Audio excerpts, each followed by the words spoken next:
जय हिंद बच्चों। मैं अजीत सिंह राठौर माँ दुर्गा एकेडमी में आप सभी का स्वागत करता हूँ। आज हम पूरे हफ्ते के यानी 12 तारीख से 18 मार्च 2023 के सारे करंट अफेयर्स को क्लियर करेंगे, कवर करेंगे, जो यूपीएससी पीएससी या जो भी कंपटीशन एग्जाम के बेस से महत्वपूर्ण है। ठीक, सबसे पहले आते हैं प्रदूषण से लड़ाई। प्रदूषण से लड़ाई यानी कि हमारे जो केंद्र सरकार ने एक योजना बनाया, नेशनल क्लीन एयर प्रोग्राम। इसके तहत उन्होंने एक लक्ष्य रखा कि जो वायु प्रदूषण है उसको कम किया जाए और उस पर नियंत्रित किया जाए। लेकिन इस पर क्या हुआ, जो अपेक्षाकृत सुधार आने थे वे नहीं हुए, कुछ मामूली परिवर्तन ही हुए। तो इसका मुख्य कारण यह बताया जा रहा है कि जो हमारे केंद्र सरकार ने जो नियम बनाए उसको क्या किया, राज्य सरकार ने गंभीरता पूर्वक नहीं लिया। तो अगर हमें परिवर्तन करना है कुछ, केंद्र सरकार वायु प्रदूषण में रोकथाम करना है, तो वायु प्रदूषण में रोकथाम करना है तो उसके लिए क्या करेंगे, राज्य सरकार और केंद्र सरकार दोनों को मिलकर काम करना होगा। एक जो अंतरराष्ट्रीय संस्था है जिन्होंने क्या किया, रिसर्च किए, तो उन्होंने पाया कि पूरे विश्व में हमारा देश 8वें स्थान में रखता है प्रदूषण के क्षेत्र में। और जो 100 शहर छाटे गए प्रदूषण के, तो उसमें 65 शहर किसके हैं, भारत के हैं। 65 शहर भारत के हैं, जिसमें दिल्ली भी जिसका नाम आता है। जो हमारा वायु प्रदूषण है वो लगातार किसके कारण बढ़ रहे हैं, विभिन्न प्रकार के वाहन से जो कार्बन डाइऑक्साइड निकलता है, फिर है बड़े बड़े कारखाने जहाँ चिमनियों से वायु धुआं निकलते हैं, तो इससे प्रदूषण होता है। तो अगर अभी केंद्र सरकार को ये चाहिए कि वह उसको मतलब कि ये ना समझे कि धीरे धीरे प्रदूषण कम होगा। अभी क्या करे वह, कि राज्य सरकार को भी आगे आने के लिए प्रोत्साहित करे, और जब दोनों मिलकर किसी कार्य को अपने अपने स्तर पर, यानी स्टेट अपने स्तर पर, राज्य अपने स्तर पर, कलेक्टर अपने स्तर पर, हर कोई अपने दायित्व अपने कर्तव्य को समझ कर जब कार्य करेंगे तभी प्रदूषण को कम किया जा सकेगा। दूसरा है पाकिस्तान में उठापटक। पाकिस्तान में उठापटक, आप जानते हैं कि लगातार पाकिस्तान की अर्थव्यवस्था गिरती जा रही है। वहां लोग खाने खाने के लिए मोहताज हैं, ऐसे बताया जाता है। अभी पता चली है कि वहां आर्थिक यानी कि पैसे की तो जो तंगी है, साथ ही राजनीति में भी अस्थिरता आई है। यानी कि जो वहां के पूर्व प्रधानमंत्री है और वर्तमान में जो सरकार है उसके बीच लगातार लड़ाई हो रहे हैं, मतलब कि लगातार तनाव बढ़ता जा रहा है। अभी उनको जो पूर्व प्रधानमंत्री इमरान खान है उनको गिरफ्तार करने के लिए जो पुलिस आए थे, लेकिन जो उनके समर्थक हैं इमरान खान के, उन्होंने उनको गिरफ्तार नहीं होने दिया और उनको पुलिस को पीछे वापस लौटना पड़ा। तो धीरे धीरे कहीं ना कहीं दोनों में संघर्ष बढ़ता जा रहा है। प्रधानमंत्री जो पूर्व है इमरान खान, वह भी अरेस्ट होना नहीं चाहते, और यही कारण है कि आगे चलकर यह संघर्ष बढ़ सकता है। लेकिन जो पाकिस्तान है, इन सभी अवस्थाओं के बावजूद वह अपने कारनामों से वापस नहीं आ रहा है। क्या कर रहा है, जम्मू कश्मीर में वह लगातार अस्थिरता पैदा करने के लिए आतंकवादियों को सहारा दे रहा है, उनका समर्थन कर रहा है। अभी पंजाब में कुछ नशीले वस्तुएं और कुछ क्या बोलते हैं, हथियारों को सप्लाई करने में लगा हुआ है। तो पाकिस्तान कभी कहीं ना कहीं वह हिंदुस्तान को नुकसान पहुंचाने के लिए कार्यरत रहता है, चाहे उसके घर में कुछ भी चल रहा हो। तो इसके लिए हमारे देश को चाहिए कि वह लगातार पाकिस्तान के हर कामों में मतलब नज़र रखे, उसके हर स्थिति में वह क्या कर रहा है, और कहा जाए तो उससे सावधान रहने की भी हमारे देश को जरूरत है। ठीक, फिर है नए युग में भारत ऑस्ट्रेलिया संबंध। नए युग में भारत ऑस्ट्रेलिया संबंध, पिछले अब जानते हैं पिछले सप्ताह होली के समय में हमारे देश में कौन आए थे, ऑस्ट्रेलिया के प्रधानमंत्री, जिन्होंने नरेंद्र मोदी, हमारे जो माननीय नरेंद्र मोदी जी हैं, प्रधानमंत्री हैं, उन्होंने बातचीत की, उनके साथ होली भी मनाए और क्रिकेट का भी लुत्फ लिया। यानी कि उन्होंने एक बहुत ही अच्छा व्यवहार किया, सम्मानपूर्वक व्यवहार, दोनों की बातचीतें चली, दोनों ने कई मुद्दों पर बातचीत किए, कई व्यापारों पर हस्ताक्षर किए, अपने व्यापार को आगे बढ़ाने के लिए, संबंध को मजबूत करने के क्षेत्र में भी उन्होंने बात की। प्रधानमंत्री हमारे जो नरेंद्र मोदी हैं, उन्होंने क्या कहा कि जो हमारे जो धर्म है, जो हमारे मंदिर है कहाँ, ऑस्ट्रेलिया में, तो उन पर लगातार क्या हो रहे थे, अभी बीच में हमको न्यूज़ आया था कि तोड़फोड़ मंदिरों में, जो अक्सर नक्सल आतंकवाद थे, उन्होंने क्या किया, तोड़फोड़ किया। तो इसके लिए उन्होंने कहा कि यह एक चिंताजनक बात है। तो वहाँ जो ऑस्ट्रेलिया के प्रधानमंत्री थे उन्होंने कहा कि हाँ, यह एक बर्दाश्त करने वाली चीज़ नहीं है और इस पर कड़ाई से क्या होगा, कार्यवाही किया जाएगा। इस प्रकार क्या हुआ कि दोनों देश के संबंध अच्छे हैं, मधुर हैं, और ऑस्ट्रेलिया और भारत का जो संबंध है वह आगे अच्छे नज़रिए से देखा जा रहा है। दोनों की जो विकास है, व्यापार है, कई शुल्कों में मतलब कि छूट दिए गए हैं। तो यह आशा की जा रही है कि आगे भी हमारे देश और जो ऑस्ट्रेलिया का संबंध है वह अच्छा आगे बढ़ेगा। ठीक, फिर है विश्व आर्थिक का केंद्र बनता भारत। यानी कि भारत की अर्थव्यवस्था आज की बहुत ही बड़ी अर्थव्यवस्था है। पिछले 2-3 सालों में भारत की अर्थव्यवस्था का बहुत ही विकास हुआ है। लगातार हमारा अर्थव्यवस्था ग्रोथ कर रहा है। विश्व में सबसे तेजी से बढ़ने वाला, लगभग 3 साल से सबसे तेजी से बढ़ने वाला अर्थव्यवस्था भारत की अर्थव्यवस्था बन चुकी है। यहाँ हमारे जो प्रधानमंत्री है उन्होंने क्या किया कि कई सारे डिजिटलीकरण किए। आज बहुत सारे डिजिटलीकरण हो रहे हैं। कई जगहों पर पहले डॉलर से व्यापार होता था, आज रुपए से व्यापार हो रहा है। यानी कि हर क्षेत्र में कहीं ना कहीं हमारा देश आगे बढ़ता हुआ दिखाई दे रहा है।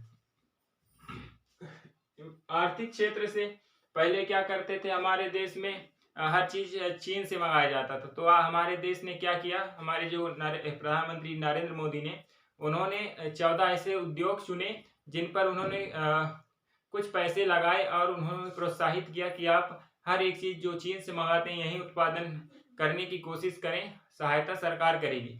तो इस प्रकार से किया भी गया और रिजल्ट अभी कुछ सामने आने लगे हैं। बहुत सारे कुछ ऐसे उद्योग हैं जो चीन से पहले कच्चे माल मंगाते थे लेकिन अब वहां से मंगाना बंद कर रहे हैं। तो यह हमारे देश के लिए एक अच्छी बात है। ठीक, और इस प्रकार हमारा देश क्या हो रहा है, आत्मनिर्भर भी बनता जा रहा है। कई सारे प्रोग्राम चल रहे हैं हमारे देश में, आत्मनिर्भर भारत भी उसी में से एक प्रोग्राम है। और यह जो अभियान है यह हमें सकारात्मक कहा जाए तो निर्देश भी दे रहा है, सकारात्मक परिवर्तन भी हमारे सामने ला रहा है। ठीक, फिर बोल रहा है अपराधियों का सैरगाह बनी जेल।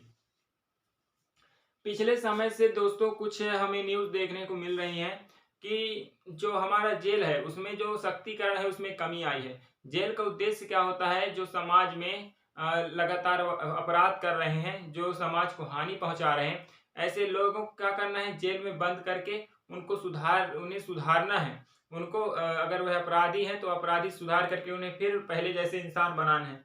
लेकिन हो क्या रहा है, वर्तमान समय में जेल तो जा रहे हैं, आज की धारणा ये बन रही है कि जो अपराधी है वे जेल जाकर और भयंकर और गंभीर अपराध कर रहे हैं। तो इसका कारण ये है कि जो जेल है वहां सख्ती के बजाय अगर जो बड़े वो होते हैं, क्या बोलते हैं, अपराधी होते हैं, उनको क्या कर रहा है, जो विभिन्न प्रकार की सुविधाएं दी जाती हैं, कहाँ, जेल में, उनको मालिश की सुविधा, खाने की सुविधा, मतलब हर एक आरामदायक चीज दे रहे हैं। यहाँ तक कि अभी पिछली न्यूज में हमने देखा है, मैं कल ही देख रहे थे तो उसमें पाए कि जो एक जगह अभी कुछ हत्याकांड हुए हैं, यानी कि घटना हुआ है, तो उसमें जो आतंकवादी था, जो अपराधी था, वह मतलब जेल में बैठकर ही रणनीति बनाया और जेल से वह अंदर में रहते हुए नीति बनाते हुए वह इतने सारे घटना को अंजाम दिया।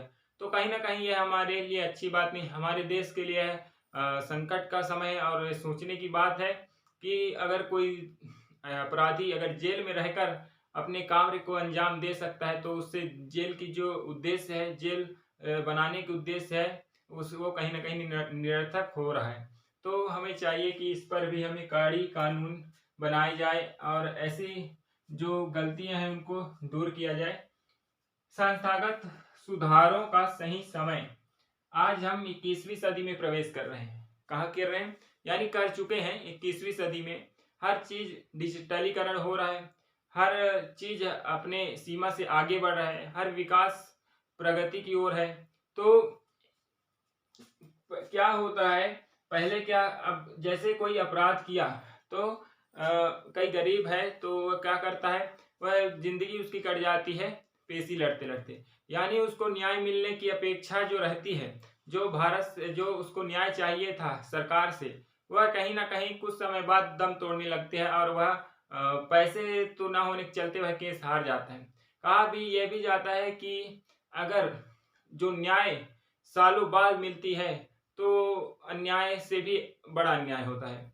क्योंकि हमारे देश में देखा गया है कि जिसके पास पैसे होते हैं वह लगातार, चाहे वह गलत मार्ग पर हो चाहे वह सही मार्ग पर हो, वह लगातार जीतता जाता है।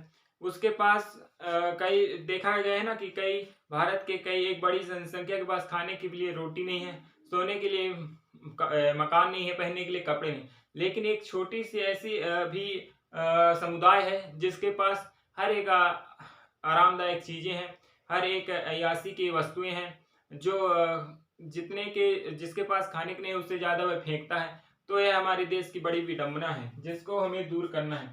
संस्थागत सुधार का आशय यह है कि हमें ऐसे कानूनों को परिवर्तन करना होगा, उनमें संस्थागत सुधार करने होंगे कि हमारे देश में जो न्याय नहीं मिल पाता है तो ऐसे कुछ नियम बनाए जाए जिससे तत्कालीन न्याय मिले। हमारे देश में लोगों की पीढ़ी निकल जाते हैं पेशी लड़ते लड़ते, लेकिन जो वास्तव में न्याय मिलना चाहिए, जो वास्तव में 6 महीना साल भर के अंदर 10 दिन 20 दिन महीने के अंदर जो न्याय होना चाहिए उसको सदियों निकल जाते हैं केस लड़ते लड़ते, लेकिन वो न्याय नहीं होता। तो इन सभी चीजों में सुधार होना चाहिए। चाहे वह शिक्षा की व्यवस्था हो, आज पहले की अपेक्षा आज शिक्षा की स्तर कितना गिर गया है आप देख सकते हैं। सरकारी स्कूल में पढ़ने वाले स्टूडेंट की अपेक्षा आपको प्राइवेट जो स्कूल है वहाँ स्टूडेंट की संख्या अधिक दिखाई देती है।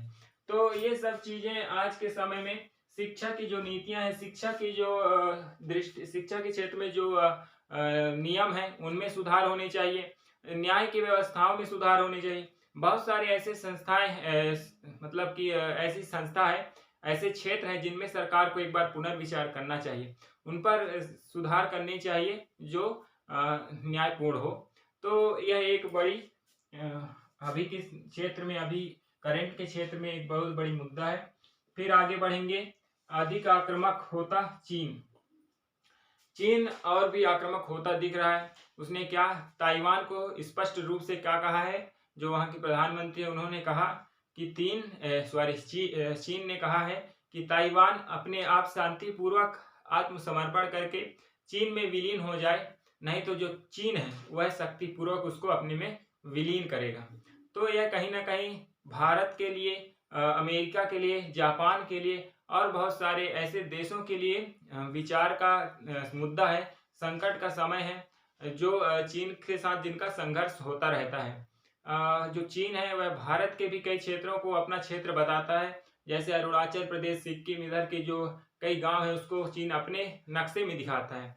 तो यह चीन और चीन की जो आक्रामकता है उसको देखते हुए भारत को सावधान रहना चाहिए। चीन के जो चीन से कहा जाए तो सुरक्षात्मक उसको कुछ कदम उठाने चाहिए, तकनीकी में परिवर्तन करना चाहिए। चीन ने कहा है कि उसे वह अपने सैनिक में और जो सैनिक के संघ में तकनीकी है उसमें वह कुछ आक्रामक सुधार करेगा। तो चीन की जो रणनीति है वह स्पष्ट है कि वह अपनी जो कहा साम्राज्य है उसको बढ़ाना चाहती है।